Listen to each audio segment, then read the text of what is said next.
Num depósito do Museu da Universidade da Pensilvânia, empilhadas em prateleiras de metal que nunca viram câmera de televisão, existem mais de 2.300 potes de barro. Pequenos, de cerâmica comum, exatamente do tipo que qualquer família mesopotâmica usaria para guardar grãos ou azeite. Mas estes não guardavam grãos. Foram encontrados enterrados debaixo de soleiras de casas, sob os cantos de quartos, colocados invertidos com deliberação cuidadosa em cemitérios. E cada um deles carrega no centro, inscrito com paciência artesanal, o mesmo rosto. Uma mulher de cabelos soltos e selvagens, torso nu, amarrada em correntes.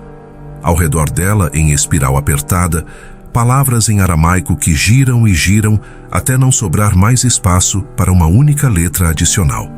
Data de produção: entre o 6º e o 8º século depois de Cristo. Local: Nippur, na Babilônia, território do atual Iraque. Esses objetos têm um nome técnico: tigelas de encantamento. E o nome que aparece com mais frequência nos textos espiralados, o nome do ser que aquela figura amarrada no centro representa, é Lilith. Não o nome de uma rainha celebrada em templos. Não o nome de uma deusa com sacerdotes e festivais sazonais. O nome de algo que populações inteiras precisavam prender debaixo do próprio chão para conseguir dormir com algum sossego. Algo que atacava bebês recém-nascidos no berço, que visitava homens adormecidos no escuro, que se recusava a ser contida por nada menos do que um divórcio legal. Sim, muitas dessas tigelas contêm fórmulas jurídicas formais de divórcio, redigidas com a precisão técnica dos documentos matrimoniais da época, expulsando Lilith do leito conjugal como quem dissolve um casamento por via de tribunal competente. O estudioso Dan Levene, ao catalogar e analisar centenas desses objetos publicados em sua obra definitiva sobre tigelas aramaicas de magia, documentou como a linguagem jurídica empregada era deliberada e funcional. Não metáfora poética, não ornamento ritual, mas linguagem legal aplicada a um problema que a comunidade julgava tão concreto quanto qualquer disputa de herança ou propriedade. Isso me parou completamente quando li pela primeira vez. Não a demonologia em si, não o ritual, mas o nível de seriedade burocrática envolvida. Você não redige um divórcio formal para algo que considera folclore inofensivo. Você redige um divórcio quando a coisa assombra de verdade, quando o medo é cotidiano e concreto o suficiente para justificar consultar um escriba especializado, pagar pelo material, aguardar a peça ser produzida à mão, enterrá-la sob o piso com atenção ritual. 2.300 potes catalogados em coleções museológicas. Isso não é excentricidade marginal de alguns devotos assustados. É produção industrial de proteção espiritual. É uma economia inteira, com especialistas técnicos, clientela recorrente, preços estabelecidos, construída ao redor de um único nome. Quando eu percebi a escala real disso, parei por um momento. E imagino que você também esteja parando agora. E a pergunta que surge, quando você realmente para diante desses potes, é direta. Quem é essa figura que a Babilônia inteira precisou enterrar debaixo da própria casa durante 2 séculos? De onde ela veio? O que ela representa com tanta intensidade que o barro gravado com seu rosto precisava ser mantido literalmente pisoteado sob os pés de quem dormia acima? A resposta começa, como tantas coisas que realmente importam nessa parte do mundo, num problema textual que a maioria das pessoas atravessou toda a vida religiosa sem perceber. O Gênesis tem uma contradição, não metafórica, não teológica, literalmente textual, de uma evidência tão direta que desconcerta quando você finalmente a percebe. 2 versículos de distância um do outro, e eles descrevem o mesmo evento de formas radicalmente incompatíveis. Gênesis 1, versículo 27. Deus criou o homem à sua imagem, a imagem de Deus o criou. Homem e mulher os criou. Ponto. Criação simultânea. Homem e mulher ao mesmo tempo, do mesmo ato divino, com a mesma dignidade ontológica. A gramática não admite ambiguidade. Os criou. Plural, conjunto sem hierarquia expressa, sem um derivado do outro. Gênesis 2, versículos 21 e 22. Então, o Senhor Deus fez cair um sono pesado sobre Adão, e este adormeceu. Tomou-lhe, então, uma das costelas, e fechou a carne em seu lugar. E da costela que o Senhor Deus tomou do homem, formou uma mulher e a trouxe ao homem.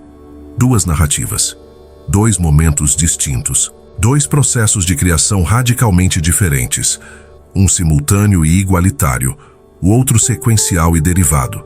Se ambos descrevem a criação da mulher, existe inescapavelmente mais de uma mulher.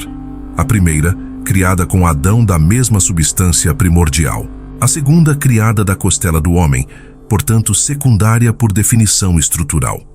Para qualquer leitor sem necessidade de defender a infalibilidade literal de um texto sagrado, a explicação é imediata. São dois relatos de origem distintos, de tradições literárias diferentes, costurados por compiladores que tinham prioridades mais urgentes do que suprimir inconsistências narrativas. A hipótese documentária, desenvolvida sistematicamente por Julius Wellhausen no século XIX e aprofundada por gerações de crítica textual subsequente, demonstra que os primeiros capítulos do Gênesis são texto composto, produto de pelo menos duas fontes distintas, convencionalmente identificadas como javista e sacerdotal. Isso não é especulação heterodoxa, é consenso acadêmico consolidado há mais de um século. Mas os rabinos do período talmúdico e medieval não dispunham dessa saída. Para eles, cada palavra da Torá era a expressão de verdade divina perfeita, e verdades divinas perfeitas não se contradizem. Se havia duas descrições distintas de criação feminina, havia duas mulheres. E se havia duas mulheres, onde estava a primeira? Por que ela desaparecera da narrativa canônica sem nome, sem explicação, sem sequer uma linha descrevendo para onde havia ido? Foi essa rachadura, essa fissura de 2 versículos de distância, que abriu o espaço preciso onde Lilith seria inserida. Não como invenção arbitrária nem como fantasia esotérica marginal, mas como solução exegética para um problema real que o próprio texto sagrado impunha à inteligência de quem o lia com atenção genuína. Janet Hall Gaines, em análise cuidadosa das camadas rabínicas que desenvolveram o mito, descreve esse processo com precisão. Comentaristas pós-bíblicos utilizaram a aparente contradição entre Gênesis 1 e 2 como espaço textual onde Lilith poderia ser inserida com legitimidade interpretativa, não apesar do texto, mas por causa dele. O nome Lilith aparece na Bíblia hebraica exatamente uma vez. Em Isaías 34, versículo 14, numa profecia sobre a ruína futura de Edom. Entre as criaturas que habitarão as desoladas ruínas, Lilith repousará e encontrará seu lugar de descanso. Isso é tudo que o texto canônico oferece. Sem narrativa, sem atributos descritos, sem história anterior. É rapax legomenon, palavra que ocorre uma única vez em toda a literatura hebraica bíblica, tornando qualquer determinação de significado, por comparação textual, praticamente impossível. As traduções históricas nunca chegaram a acordo. A Septuaginta grega traduz o termo como onokentauros, criatura com torso humano e corpo de asno.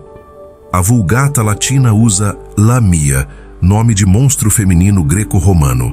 A versão inglesa, King James, opta por Screech Owl, coruja de grito agudo. Estudiosos modernos, como Judith Blair, argumentam com evidência linguística bem fundamentada que a palavra designa simplesmente uma ave noturna, provavelmente uma coruja comum.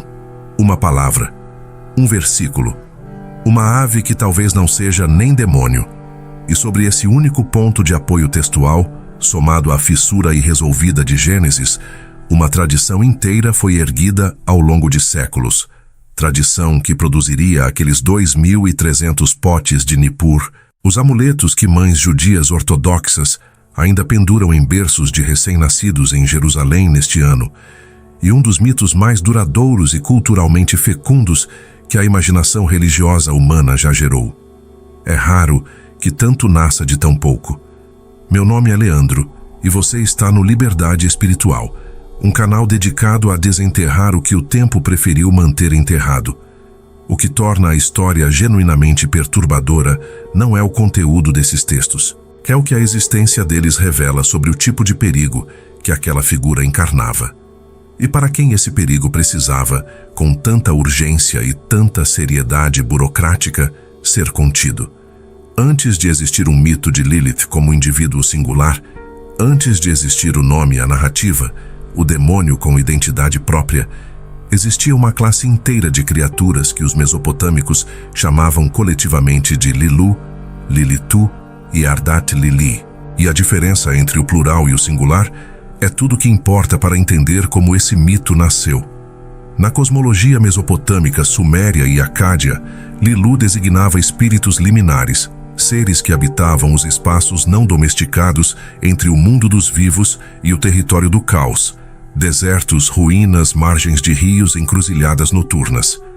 Não eram demônios no sentido judaico-cristão posterior, entidades de maldade deliberada trabalhando a serviço do mal cósmico.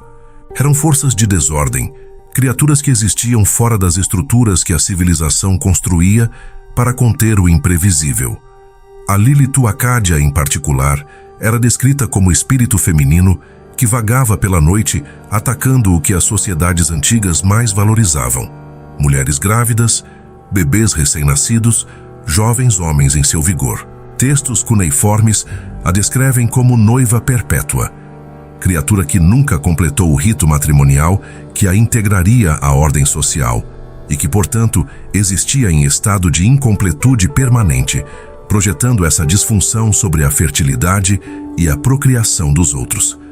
Mas havia outra figura nesse mesmo panteão que merece atenção separada, porque sua fusão com os Lilu, ao longo dos séculos, foi decisiva para a forma que Lilith assumiria, Lamashtu, filha do deus celestial Anu. Não um espírito menor, mas uma divindade de pleno direito dentro da hierarquia sagrada mesopotâmica. Lamashtu era a grande assassina de bebês do mundo antigo. Textos a descrevem batendo 7 vezes no ventre de mulheres grávidas para matar a criança antes do nascimento, roubando recém-nascidos dos braços de suas mães, envenenando rios, trazendo doenças. Sua iconografia é precisa e recorrente. Leoa com cabeça humana, seios pendentes com serpentes se alimentando neles, pés de pássaro carregando uma cobra em cada mão. O que é historicamente notável é que a proteção contra Lamashtu não vinha de divindades benevolentes convencionais, mas de um demônio. Pazuzu, rei dos espíritos do vento, ser de aparência aterrorizante, meio humano, meio animal, asas de águia, rosto canino distorcido, era o protetor de crianças e mães contra Lamashtu. O mesmo Pazuzu que o cinema de horror transformou em ícone da possessão demoníaca, era, no registro histórico real, invocado para proteger os vulneráveis. Amuletos com sua imagem eram pendurados sobre berços de bebês, exatamente como os amuletos com os nomes dos 3 anjos seriam pendurados séculos depois, para proteger contra Lilith. A lógica mágica era precisa. O demônio do vento que ocupa o espaço aéreo ao redor da casa afasta a deusa infanticida que tenta se aproximar. Mas como os Lilu mesopotâmicos, espíritos liminares relativamente genéricos, se transformaram na Lilith singular e nomeada que aparece nas tigelas de Nippur, a resposta envolve uma alquimia linguística que não resiste à análise etimológica rigorosa, mas funcionou culturalmente com eficácia extraordinária. A palavra suméria Liu significa vento, espírito, ar. Não tem nenhuma relação com escuridão ou noite. A palavra hebraica Laila significa noite. As duas palavras são foneticamente similares em certas condições de pronúncia, mas etimologicamente sem relação. Isso não impediu que a semelhança sonora criasse, na mente de falantes bilíngues que habitavam o cruzamento das duas tradições, uma associação que o tempo consolidou em realidade mitológica. Lilith, o espírito do vento que ataca à noite, tornou-se Lilith, a rainha da noite. Uma falsa etimologia com consequências reais de milênios, o tipo de operação linguística que Gershom Scholem Em seus estudos sobre as origens da Cabala, identificou como um mecanismo recorrente na formação de tradições esotéricas. O som cria o vínculo que o significado original não autorizava. É aqui que a comunidade judaica da Babilônia entra na narrativa de forma decisiva. Quando as elites de Jerusalém foram levadas ao exílio babilônico no século VI, antes da Era Comum, não chegaram a um vácuo cultural. Chegaram a uma das civilizações mais sofisticadas do mundo antigo, com tradições astronômicas, matemáticas, mitológicas e mágicas, acumuladas por milênios, e ficaram. Mesmo depois que Ciro da Pérsia permitiu o retorno, parte considerável da comunidade judaica permaneceu na Babilônia, onde o Talmud babilônico seria compilado, processo que se estendeu por séculos, concluído por volta do sexto século depois de Cristo, exatamente o mesmo período em que as tigelas de encantamento estavam sendo produzidas em massa em Nippur. O Talmud babilônico preserva as marcas dessa coexistência cultural. Lilith aparece em passagens dispersas. Eruvin 100b menciona seus cabelos longos como característica distintiva. Shabat 151b adverte que homens não devem dormir sozinhos em casas para não serem vulneráveis a ela. Nidá 24b e Bava Batra 73 a referenciam em contextos que revelam familiaridade com a figura sem precisar explicar quem ela é para o leitor. A audiência já sabia. Esse tipo de referência casual, o nome mencionado de passagem como dado estabelecido, sem elaboração expositiva, é sinal de que a figura havia sido completamente absorvida pelo repertório cultural compartilhado. O que é historicamente intrigante é a lacuna que precede essa familiaridade talmúdica. Durante o período de explosão apocalíptica judaica, os séculos imediatamente antes e depois de Cristo, quando textos como o Livro de Enoque, o Livro dos Jubileus e os textos do Mar Morto proliferaram com anjos caídos, demônios detalhados e batalhas cósmicas elaboradas, Lilith está conspicuamente ausente. Dezenas de entidades sobrenaturais recebem nomes, atributos, histórias. Lilith mal aparece. Uma possível exceção são os fragmentos de um texto exorcístico de Qumran, conhecidos como Canção do Sábio, onde o termo Lilith aparece no singular em contexto de banimento ritual. Mas mesmo ali, a incerteza persiste. É entidade específica ou categoria genérica de espíritos noturnos? Esse silêncio não é irrelevante. Ele sugere que Lilith, como figura mítica individual consolidada, não existia ainda naquele período, que sua elaboração em personagem singular, com narrativa própria e papel cosmológico definido, foi processo gradual que aconteceu precisamente no caldeirão cultural da Babilônia talmúdica, no contato prolongado e cotidiano entre tradição rabínica judaica e as redes mitológicas mesopotâmicas que saturavam o ambiente ao redor. As tigelas de encantamento são, nesse sentido, registro arqueológico da religião que as pessoas realmente praticavam. Não a teologia dos tratados acadêmicos, não a lei codificada dos grandes rabinos, mas o cotidiano espiritual de famílias comuns que precisavam proteger seus bebês e seus leitos. Já o Sheikh James Nathan Ford, em anos de trabalho sistemático sobre encantamentos aramaicos, documentaram como as fórmulas dessas tigelas circulavam entre comunidades judaicas, cristãs, mandaicas e zoroastrianas, populações diferentes, teologias opostas, compartilhando o mesmo sistema técnico de proteção espiritual contra o mesmo nome. Uma tecnologia religiosa sem denominação, disponível para quem pagasse o preço e soubesse onde encontrar o escriba certo. Isso revela algo sobre como as religiões realmente funcionam, em oposição a como as teologias declaram que funcionam. No nível dos tratados e das academias rabínicas, Lilith era assunto de discussão exegética controlada, quando aparecia. No nível das casas comuns de Nippur, ela era a ameaça doméstica imediata, que demandava resposta material urgente. A teologia e a prática cotidiana habitavam mundos paralelos que se tocavam apenas nas bordas. E é na borda, naquele espaço de fricção entre o texto escrito e o barro enterrado, que Lilith ganhou a forma que o mundo herdou. E foi desse chão, dessa interseção entre exegese rabínica e demonologia popular babilônica, entre a fissura textual de Gênesis e a Lilitu Acádia que atacava bebês, que o mito de Lilith como primeira esposa de Adão finalmente tomou forma narrativa. Não como revelação ancestral sempre existente, não como tradição imemorial recuperada, como produto histórico de um momento cultural específico, de um povo vivendo em exílio entre duas tradições que precisavam de alguma forma ser reconciliadas em narrativa coerente. O texto que consolida Lilith como primeira esposa de Adão é um dos documentos mais desconcertantes que a literatura medieval judaica produziu. Chama-se Alfabeto de Ben Sira, uma coleção de ditos atribuídos ao sábio Ben Sira do segundo século antes da Era Comum, mas que foi composta muito depois, em algum momento entre o 7º e o 10º século depois de Cristo, provavelmente na Pérsia ou na Babilônia. E é desconcertante não pela demonologia, mas pela estrutura. O texto é permeado de referências à flatulência, incesto e situações escatológicas que fazem pesquisadores contemporâneos debaterem com seriedade se o alfabeto é obra esotérica genuína ou sátira rabínica deliberadamente escandalosa. Uma piada de mau gosto disfarçada de tradição sagrada. O estudioso Eli Yassif, que publicou a edição crítica do texto em 1984, permanece cauteloso sobre a questão da intencionalidade autoral.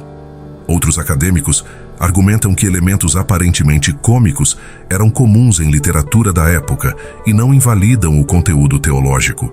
O debate não está resolvido, mas independentemente de qual era a intenção original do autor, foi o alfabeto de Ben Sira que cristalizou a narrativa de Lilith em forma que toda a tradição posterior herdaria. E a narrativa que ele conta tem uma estrutura dramática tão precisa que parece quase construída para revelar mecanismos que normalmente permanecem ocultos dentro das religiões que os operam. A história começa de forma direta.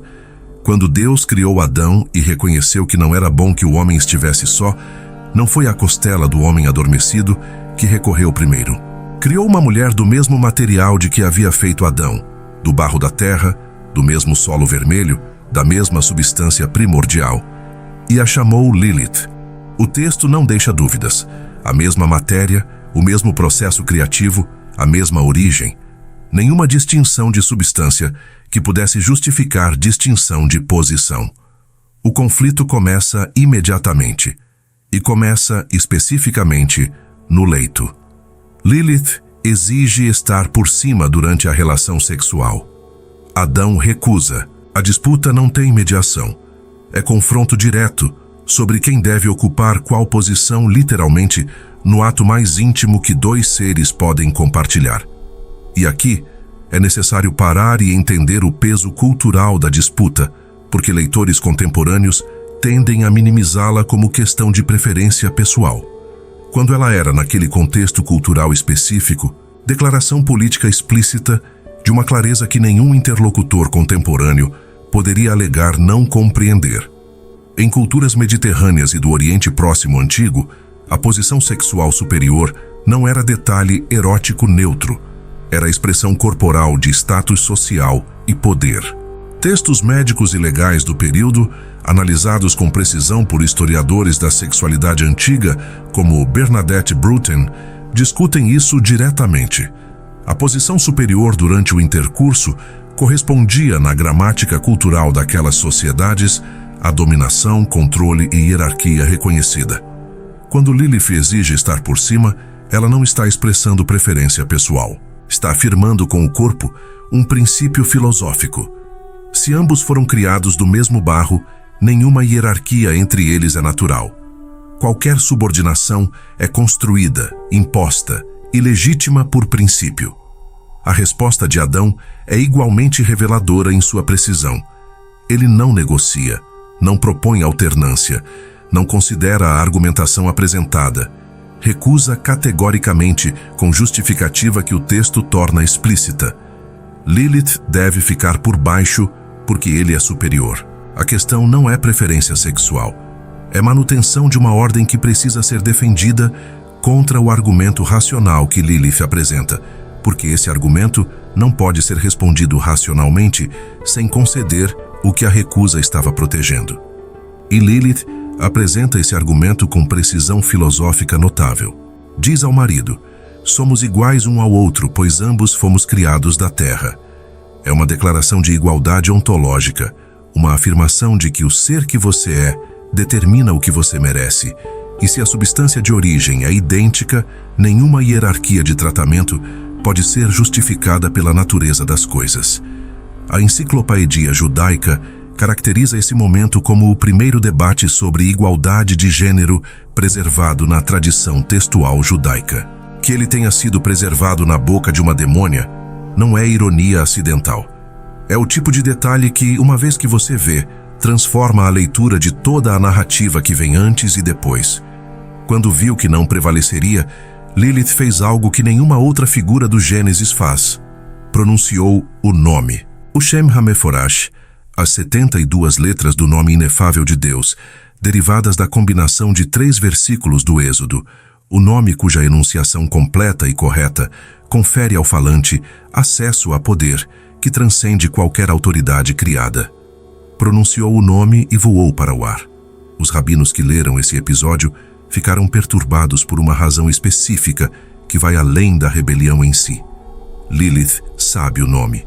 Isso não é detalhe narrativo menor. No sistema de pensamento místico judaico, o nome divino não é título honorífico, é acesso direto à fonte da criação. Quem conhece o nome, conhece a chave do cosmos. E Lilith, essa mulher que acabara de recusar a posição subordinada a que seu marido insistia que ela pertencia, carrega consigo no exílio que escolheu a própria senha da realidade. A narrativa, nesse ponto, se torna incômoda de uma forma que nenhuma quantidade de demonização posterior conseguiu completamente neutralizar. Adão orou a Deus, que enviou 3 anjos, Senoi, Sansenoi e Semangelof, para buscar Lilith e trazê-la de volta. Eles a encontraram sobre o Mar Vermelho, nas mesmas águas onde, séculos depois, segundo o relato bíblico, o exército do faraó se afogaria. Os anjos intimaram seu retorno sob ameaça de morte. A resposta de Lilith aos emissários divinos é a passagem mais reveladora de todo o texto. Disse a eles: fui criada apenas para adoecer bebês. Meninos estarão sob meu poder por 8 dias após o nascimento. Meninas, por 20 dias. Os anjos ameaçaram afogá-la. Lilith respondeu com uma contraproposta. Aceitaria que 100 de seus filhos demoníacos morressem a cada dia como penalidade, mas manteria seu poder sobre os recém-nascidos humanos, a não ser que visse os nomes dos 3 anjos inscritos em amuleto colocado próximo à criança. Diante desse sinal, ela se afastaria. O acordo foi selado, e com ele, o alfabeto de Ben Sira explicou simultaneamente 3 coisas que a audiência da época considerava urgentes. Por que o Gênesis narra 2 criações femininas distintas? Por que bebês morrem inexplicavelmente nos primeiros dias de vida? E por que amuletos com os nomes dos 3 anjos protegem os recém-nascidos? É dispositivo narrativo que resolve contradições textuais, justifica práticas rituais existentes e fornece modelo causal para tragédias que a medicina da época não podia explicar. Mas há algo mais nessa narrativa que excede sua função explicativa prática. Lilith, no momento em que seus filhos são ameaçados pelos anjos, não capitula, aceita perdê-los, aceita a morte de 100 de seus próprios descendentes a cada dia, como preço de sua liberdade. Isso não é narrativa demoníaca comum. Isso é escolha filosófica radical. A autonomia vale mais do que a segurança da submissão, mesmo quando o custo da autonomia é devastador. Contraste isso com a queda de Adão e Eva no capítulo subsequente do próprio Gênesis. Eles comeram o fruto proibido por curiosidade, por sedução, por um momento de julgamento enfraquecido diante de tentação imediata. A transgressão deles foi acidente de desejo, não posição de princípio. Lilith conhecia as regras, entendia o que estava em jogo, e as rejeitou deliberadamente, porque as considerava injustas em sua estrutura fundamental. São 2 tipos de rebelião radicalmente distintos, e a tradição que demonizou Lilith com muito mais intensidade do que jamais demonizou Eva, o fez, acredito, exatamente porque sabia que a distinção importava. O erro cometido por fraqueza é perdoável. A recusa consciente de um sistema de dominação, articulada com argumento filosófico coerente e selada pelo conhecimento do nome divino, é outra categoria de ameaça inteiramente. O tipo de ameaça que não pode ser respondida com absolvição, mas apenas com demonização. E foi por esse caminho, o da demonização convertida em cosmologia, que Lilith deixou de ser personagem narrativa e se tornou estrutura da própria realidade. Por volta do século XIII, na Espanha de Castela, um rabino chamado Isaac HaKohen escreveu um texto que transformaria a mitologia de Lilith, de narrativa demoníaca, em cosmologia estrutural. O texto se chama Tratado sobre a Emanação Esquerda, e Gershom Scholem, que praticamente fundou o campo moderno dos estudos cabalísticos, com obras como Major Trends in Jewish Mysticism e Kabbalah, o caracterizou como possuindo qualidades gnósticas comparáveis aos sistemas marcionitas e maniqueístas da antiguidade. Não é elogio pequeno. Significa que Isaac HaKohen havia feito algo raro na história da teologia judaica. Havia criado um sistema onde o mal não era mero resultado do livre-arbítrio humano, nem simples ausência de bem, mas força primordial com estrutura própria, emanada diretamente da arquitetura divina. A proposta de Isaac HaKohen era ousada ao ponto da heterodoxia. Samael e Lilith, escrevia ele, nasceram simultaneamente como gêmeos andrógenos do próprio trono da glória, resultado direto do pecado original de Adão e Eva no Éden. Eles espelham a humanidade como duplos sombrios, onde Adão e Eva representam a criação humana em sua dignidade original. Samael e Lilith representam a contracriação, a imagem negativa que o pecado gerou como subproduto cósmico inevitável. O casal demoníaco existe como estrutura, não como acidente. E Lilith, nessa cosmologia, não é criatura caída de um estado superior. Ela é princípio, força constitutiva da realidade que opera em oposição permanente à ordem divina sancionada, com a mesma permanência estrutural que as forças que compõem a harmonia celestial. Isaac vai além e distingue duas Liliths, Lilith Rabba, Lilith maior, e Lilith Zuta, Lilith menor. A maior é consorte de Samael, príncipe supremo da emanação esquerda. A menor é esposa de Asmodeus, o demônio da luxúria. Essa duplicação não é inconsistência narrativa que Isaac deixou por resolver. É distinção metafísica entre o princípio Lilith em sua dimensão transcendente e cósmica, e as manifestações operacionais desse princípio em planos específicos da realidade. A distinção espelha a diferença entre o arquétipo e suas instâncias, entre o princípio que organiza e os eventos que ele governa. O Zohar, Sefer HaZohar, o Livro do Esplendor, texto central da Cabala medieval composto aproximadamente na mesma época pelo espanhol Moses de León, expandiu essa cosmologia em direção que nenhuma teologia convencional jamais teria autorizado. No Zohar, Lilith não é apenas rainha do reino demoníaco, ela é anti-Shekinah. A Shekinah, na tradição judaica, é a presença divina feminina que habita o mundo, e sua relação com o santo abençoado é descrita em termos de matrimônio sagrado e erogamia cósmica, cujo equilíbrio sustenta a harmonia da existência. Lilith, no Zohar, é o espelho sombrio dessa união, onde a Shekinah representa o feminino divino integrado à ordem sagrada.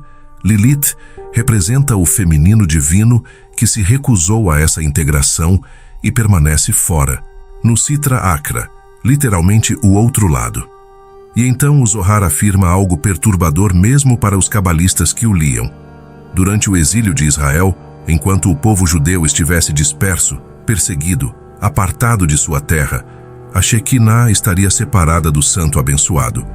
E nessa separação cósmica, o lugar vazio ao lado de Deus seria ocupado por Lilith. O próprio santo, segundo o Zohar, seria forçado a uma união com a força demoníaca enquanto a redenção não chegasse. Apenas com a vinda messiânica, essa profanação cósmica seria desfeita e a ordem restaurada. A condição histórica de perseguição estava sendo inscrita, assim, na própria estrutura da realidade divina. O sofrimento histórico não era acidente externo ao cosmos. Era a abertura no tecido do sagrado, através da qual forças demoníacas penetravam até o nível mais alto da divindade. Pensamento místico de primeira grandeza, operando sob pressão histórica insuportável. A tradição cabalística luriânica do século XVI, desenvolvida por Isaac Luria em Safed, elaborou essa estrutura através do conceito de Qlīphot, palavra hebraica que significa cascas ou conchas. Os Qlīphot são os resíduos de mundos cósmicos anteriores, realidades que a criação abortou, forças expelidas durante a formação da ordem divina que persistem como camadas de desequilíbrio e distorção. Não são mal no sentido moral simplista. São forças divinas não temperadas por misericórdia. Potências que existiam antes do equilíbrio ser estabelecido. E Lilith governa a Klipa, correspondente à esfera mais baixa da árvore da vida. Malkuth, o reino, o mundo material, como espelho sombrio de tudo que o mundo deveria ser, mas ainda não é. Esse sistema chegou ao esoterismo ocidental moderno através de múltiplas rotas. A Hermetic Order of the Golden Dawn, fundada em Londres em 1888, sintetizou cabala judaica com hermetismo, rosacrucianismo e magia cerimonial, fornecendo a infraestrutura conceitual através da qual gerações de ocultistas subsequentes incorporariam Lilith. Aleister Crowley, membro notório da Golden Dawn, nomeou sua primeira filha com sequência de nomes femininos transgressores que culminava em Lilith, escolha que revela seu lugar no sistema como força de poder primordial não domesticado. Em 1989, o sueco Thomas Carlson fundou Dragon Rouge, ordem iniciática do Left Hand Path explicitamente dedicada ao trabalho com os Qlīphot. Em seu sistema, o adepto avança deliberadamente para longe da árvore da vida e adentra a árvore da morte, onde Lilith serve como guardiã e iniciadora. Não obstáculo a vencer, mas força cuja função é dissolver certezas que impedem acesso a estados mais profundos de consciência. A queda nessa tradição invertida não é catástrofe a ser lamentada, é libertação a ser completada. Enquanto isso acontecia nos círculos ocultistas europeus, algo radicalmente diferente acontecia em outro espaço cultural. Em 1972, a escritora Lily Rivlin publicou um artigo na Ms. Magazine intitulado simplesmente Lilith, propondo uma reinterpretação que parecia óbvia apenas em retrospecto. E se todas as características pelas quais Lilith foi demonizada fossem precisamente as que as mulheres deveriam reivindicar? A recusa da posição subordinada, a sexualidade não domesticada, o abandono de um relacionamento que ela considerava injusto, o exílio escolhido sobre a submissão forçada. Em 1976, um grupo de mulheres judias fundou a revista Lilith, que publica até hoje. A poeta Judith Plaskoff reescreveu a narrativa edênica em Coming of Lilith, imaginando o encontro entre Lilith e Eva como reconhecimento de que ambas foram artificialmente divididas pelo sistema que beneficiava apenas Adão, que a boa esposa e a demônia rebelde eram dois aspectos da mesma mulher que o patriarcado havia separado cirurgicamente para manter ambas controláveis. Independentemente de onde você se posiciona nessa leitura, é difícil não reconhecer a precisão da observação. O Zohar vai ainda mais longe numa das suas passagens mais perturbadoras para a sensibilidade rabínica convencional. Prescreve que homens casados, antes de toda relação conjugal, devem proferir uma fórmula de encantamento para afastar Lilith. Velada em veludo, você está aqui? Solta, solta seja seu feitiço. Não entre e não saia. A necessidade dessa invocação preventiva revela a ansiedade subjacente. Lilith está sempre presente, sempre espreitando, esperando o momento de inserir-se entre marido e esposa legítimos. A sexualidade sancionada e ritualizada não bastava para criar zona segura. Ela precisava ser ativamente defendida antes de cada ato. O Zohar também posiciona Lilith dentro de uma tetrarquia feminina sombria que raramente recebe a atenção que merece. Ao lado de Naamah, Agrat Bat Mahlat e Eshet Zenunim, ela forma conjunto de 4 rainhas demoníacas que governam domínios distintos do Sitra Achra. Naamah, irmã de Tubal-Caim, mencionada brevemente em Gênesis, é às vezes descrita como consorte alternativa de Samael. Agrat Bat Mahlat rege os demônios do vento em certas noites da semana. Eshet Zenunim personifica a luxúria corruptora. Juntas, as 4 espelham a estrutura das forças celestes em inversão sombria. Que 4 figuras femininas, nunca 4 figuras masculinas, fossem escolhidas para governar o domínio demoníaco não é casualidade narrativa. O que essa trajetória revela é um padrão que a história das religiões repete com perturbadora consistência. Quanto mais uma tradição trabalha para demonizar uma figura, mais poder ela inadvertidamente lhe confere.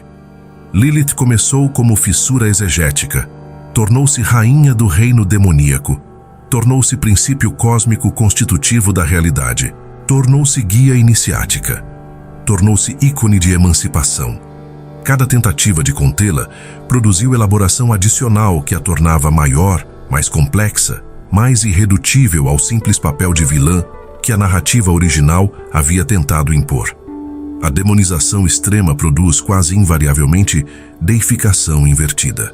Em mercados da cidade velha de Jerusalém, entre vendedores de especiarias e stands de souvenir para turistas, há barracas que vendem amuletos. Pequenas peças de metal ou papel laminado, às vezes envolvidas em tecido vermelho, às vezes enquadradas em plástico colorido. Quase todos eles carregam em hebraico os nomes Senoi, Sansenoi e Semangelof, os 3 anjos que, segundo o alfabeto de Ben Sira, fizeram um acordo com Lilith no Mar Vermelho há mais de 1000 anos, destinados a berços de recém-nascidos, comprados por mães judias ortodoxas, por avós ultra-ortodoxas, por mulheres que sabem perfeitamente quais bactérias causam infecções neonatais e quais vacinas protegem bebês contra doenças que matavam crianças em séculos anteriores. Não há contradição aparente nisso para quem compra. A proteção médica e a proteção espiritual coexistem sem conflito porque, no fundo da experiência de ter um filho recém-nascido no mundo, a racionalidade não é a única linguagem que o medo fala. Em momentos de vulnerabilidade extrema, o ser humano recorre a tudo que a linhagem acumulou, não necessariamente por crença literal, mas por conexão com algo maior do que uma única vida consegue processar sozinha. Penso que é aqui que Lilith revela sua função mais profunda, não como demônio, não como ícone feminista, não como entidade de trabalho mágico, mas como tecnologia cultural de processamento de ansiedade diante do que não pode ser controlado. Toda a sociedade que já existiu produziu figuras desse tipo, entidades que recebem e nomeiam os medos que a razão não consegue conter por si mesma. A morte de um bebê sem explicação médica disponível não é apenas tragédia estatística, é ruptura do sentido, evento que a narrativa humana precisa absorver de alguma forma ou o tecido social se desfaz. Lilith fornecia essa absorção, não o acaso cego, não o acidente sem significado, mas a ação de um ser com intenção, com história, com um acordo que pode potencialmente ser renegociado por quem tiver os nomes certos gravados no metal certo, pendurado no lugar certo. O que é extraordinário é que Lilith sobreviveu quando milhares de outros demônios não sobreviveram. Entidades mesopotâmicas que assombravam as mesmas comunidades que produziram as tigelas de Nippur desapareceram completamente da memória cultural ativa. Ninguém vende amuletos contra Lamashtu em mercados contemporâneos. Ninguém discute Asmodeus ou Namtar com a intensidade cultural que Lilith ainda gera. Por que ela? A resposta não está na demonologia, está na pergunta que ela fez. Quando Lilith disse a Adão, somos iguais porque ambos fomos criados da mesma terra, ela colocou em circulação uma afirmação que nenhuma hierarquia de gênero jamais conseguiu refutar por argumento racional, apenas por supressão, por demonização, por tornar o custo da concordância alto demais para as estruturas de poder que dependiam da resposta ser não. Essa pergunta não foi resolvida, foi enterrada. E o que é enterrado sem resolução continua ativo debaixo do chão, exatamente como aquelas tigelas de barro em Nippur que continuavam funcionando independentemente de qualquer autorização teológica oficial. Lilith persiste porque a tensão que ela encarna persiste. Não é tensão abstrata, é tensão inscrita em estruturas sociais concretas, em desigualdades construídas que, portanto, podem ser desconstruídas, em normas que precisam de reforço contínuo exatamente porque não são naturais. Se a submissão feminina fosse verdadeiramente natural, óbvia, inscrita na biologia ou na ordem cósmica, como seus defensores históricos afirmavam, nenhum mito tão elaborado seria necessário para sua manutenção. Você não precisa de 2000 tigelas de encantamento para prevenir que a água moje. Você precisa de 2000 tigelas quando o que está tentando conter é algo que realmente empurra de volta com consistência histórica. Há outro aspecto de Lilith que raramente recebe a atenção que merece. A tradição a descreve como assassina de bebês. Essa é a acusação mais pesada, a que justifica toda a indústria de proteção ritual. Mas o alfabeto de Ben Sira preserva algo perturbador nessa caracterização. Lilith aceita a morte de seus próprios filhos demoníacos, 100 por dia, como preço de sua autonomia. Ela não abandona apenas o casamento com Adão. Ela abandona a maternidade como modo de reintegração, como forma de ser aceita de volta à ordem que a expulsara. Não porque não tenha filhos, tem legiões, mas porque retornar significaria aceitar os termos de uma ordem que ela havia declarado ilegítima. A maternidade, naquele contexto, era o preço da reintegração, e ela recusou. Algo me diz que você não chegou até aqui por acidente, que há nessa história algo que fala diretamente com alguma pergunta sua, mesmo que você ainda não saiba exatamente qual. A tradição que pretendia apresentar isso como monstruosidade absoluta preservou, paradoxalmente, uma das poucas imagens que a história religiosa ocidental contém de alguém recusando a lógica de que o amor pelos filhos deve ser suficiente para suportar qualquer humilhação. É uma imagem sombria, carregada de violência simbólica. Também é, do ponto de vista de quem já foi informado que deveria permanecer em situações intoleráveis pelo bem de suas crianças, a afirmação mais radical de que o preço exigido pode ser alto demais para ser pago sem perder algo essencial. Existe ainda uma dimensão desta história que a neurociência contemporânea ilumina de forma inesperada, sem com isso invalidar o que a cultura construiu. Pesquisas sobre paralisia do sono documentam esse fenômeno em todas as culturas humanas estudadas. É o estado em que a pessoa acorda consciente, mas não consegue mover o corpo, muitas vezes com a sensação vívida de uma presença intimidante ou de algo pesando sobre o peito. Em quase todas essas culturas, a entidade percebida durante o episódio é feminina, noturna e com características de ameaça sexual ou de sufocamento. Os ingleses chamam de Night Hag, os japoneses de Kanashibari, os árabes de Jatum, os judeus da Babilônia, de Lilith. O fenômeno neurológico é universal. O nome que cada cultura lhe dá reflete o mito que essa cultura já construiu para nomear o terror noturno. Lilith não foi inventada como demônio da paralisia do sono, mas recebeu ao longo do tempo tudo o que a experiência de paralisia do sono precisava de uma figura mitológica para fazer sentido no quadro de referências disponível. Não estou romantizando o demônio. Lilith, como construída pela tradição rabínica medieval, é instrumento de terror, psicológico, real, cotidiano, direcionado especificamente a mulheres em seus momentos de maior vulnerabilidade. Cada amuleto pendurado no berço de um bebê era também veículo de mensagem implícita. Veja o que acontece quando uma mulher se recusa ao seu lugar designado. Isso é tecnologia de controle social, operando através de um dos medos mais primitivos e legítimos que existem. Há famílias reais que perderam bebês reais e precisavam de explicação. E a explicação disponível dizia que o perigo tinha nome feminino e que esse nome pertencia a alguém que havia recusado a submissão. Não há nada abstrato nisso. E ainda assim, apesar de tudo isso, Lilith sobreviveu à demonização intacta como problema não resolvido. Não domesticada, não reduzida à lição moral simples, não absorvida pela ortodoxia de uma forma que a tornasse inofensiva. Continua sendo a primeira pergunta sobre igualdade que o monoteísmo ocidental precisou responder. E respondeu apenas com força, nunca com argumento. Continua sendo a mulher que conhecia o nome e voou. Continua sendo o barro que não se conformou à forma para a qual foi pressionado. Existe algo no próprio material dessa história que nunca me abandonou completamente. Quando Deus alcançou a terra e modelou duas formas no mesmo instante criativo, deu a ambas o mesmo sopro. A pergunta que Lilith fez ao seu marido estava já naquele sopro, antes de qualquer palavra ser pronunciada, antes de qualquer narrativa começar. Estava no material, na igualdade da substância, antes que a desigualdade da posição fosse imposta por decreto.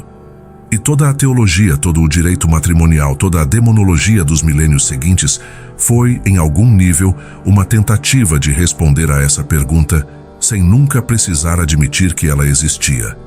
A pergunta continua sem resposta formal. E enquanto ela continuar, Lilith também continuará. Enterrada, persistente, ativa debaixo do chão de toda casa que alguma vez precisou de um amuleto. Existe um símbolo que atravessa toda esta história sem nunca ser nomeado diretamente. O barro. Não a costela, não a noite, não o fogo do nome pronunciado em fuga sobre o mar vermelho. O barro. A terra vermelha da qual Adão foi moldado. A mesma terra da qual Lilith foi feita, na mesma manhã, pelo mesmo ato criativo. A mesma substância que, segundo a própria tradição que tentou apagá-la, faz de nós o que somos antes de qualquer hierarquia ser imposta. Quem chegou até aqui neste vídeo passou pela mesma travessia que os textos descrevem, de uma descoberta arqueológica desconcertante para uma contradição textual, dessa contradição para uma rebelião filosófica, da rebelião para a cosmologia medieval, da cosmologia para o espelho que esse mito oferece ao presente. Você não saiu da mesma forma que entrou. Algo mudou de posição dentro de você. Uma pergunta que talvez você não soubesse que carregava ganhou contorno mais nítido. Isso é o que esse tipo de história faz quando não é neutralizada pelo resumo didático ou pela moral de encerramento que exige que tudo seja resolvido antes de você sair. Se algo desta narrativa tocou algo que você não esperava ser tocado, se a afirmação de Lilith ressoou, se a recusa ressoou, se o barro ressoou, existe uma forma de sinalizar isso. Escreva nos comentários apenas 2 palavras. Do barro. Não precisa explicar. Não precisa elaborar. Quem passou por aqui com atenção genuína, entende. É o selo de quem atravessou esta narrativa e saiu com a pergunta mais viva do que qualquer resposta que eu poderia ter oferecido. Novos mistérios aguardam neste canal. Figuras que a tradição enterrou com o mesmo cuidado ritual com que aquelas tigelas foram enterradas em Nippur durante séculos. Textos que sobreviveram a longas tentativas de silenciamento. Perguntas que continuam sem resposta, não por falta de inteligência de quem as fez, mas por excesso de poder de quem não queria respondê-las. Cada vídeo neste espaço é uma tigela desenterrada, e o que está inscrito nela ainda fala, ainda espirala para dentro. Ainda tem aquele rosto no centro com os cabelos soltos que ninguém conseguiu prender de forma definitiva. O barro não esquece sua forma original. E você que chegou até aqui também não vai esquecer a pergunta. O barro não mente sobre sua origem. Você passou por 6 camadas desta história. Das prateleiras de metal de um museu no hemisfério norte até o coração de uma cosmologia que tentou explicar por que o mundo tem 2 lados. E por que o lado sombrio recebeu rosto feminino e nome de mulher que recusou a posição inferior. Chegou ao ponto em que a pergunta que Lilith fez, em algum nível que agora você reconhece, não é mais pergunta demoníaca, é pergunta humana, talvez sua. Isso não é pouca coisa. Chegar aqui requer que você suportasse o desconforto de perceber que narrativas apresentadas como eternas foram, na verdade, construídas em momentos históricos específicos, por pessoas com interesses específicos, usando o barro das crenças alheias como material de trabalho.